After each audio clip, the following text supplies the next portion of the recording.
ওমানে নিম্নচাপের প্রভাবে শুরু হয়েছে অস্থিতিশীল আবহাওয়া।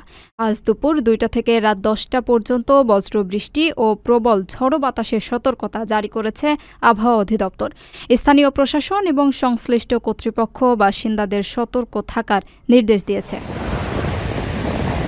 দেশটির বিভিন্ন অঞ্চলে ভারী বৃষ্টিপাতের পূর্বাভাস দেওয়া হয়েছে। এর মধ্যে উত্তর ও দক্ষিণ আলবাতিনা, আল দাহিরা, আল দাখিলিয়া এবং আল বুরাইমি প্রদেশে ৬০ থেকে ২০০ মিলিমিটার পর্যন্ত বৃষ্টি হতে পারে। এ সময় পাহাড়ি ওয়াদি দিয়ে প্রবল স্রোতের আশঙ্কা রয়েছে। একই সাথে ঝড়ো হাওয়ায় বিপজ্জনক পরিস্থিতি সৃষ্টি করতে পারে এমনটি আশঙ্কা করা হচ্ছে।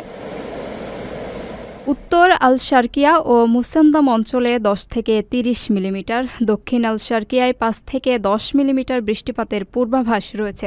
এসব এলাকায় হঠাৎ বন্যার ঝুঁকি রয়েছে।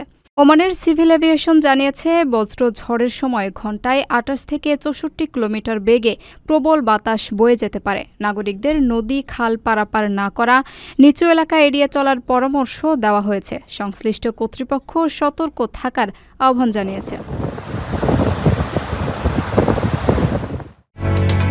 ওমানের সেরা রেট দিচ্ছে বাংলাদেশি প্রতিষ্ঠান গালফ এক্সচেঞ্জ। প্রিয়জনকে টাকা পাঠাতে আজই আসুন আমাদের যে কোনো ব্রাঞ্চে অথবা কল করুন স্ক্রিনে দেয়া নাম্বারে। গালফ এক্সচেঞ্জ, বাংলাদেশিদের প্রিয় এক্সচেঞ্জ।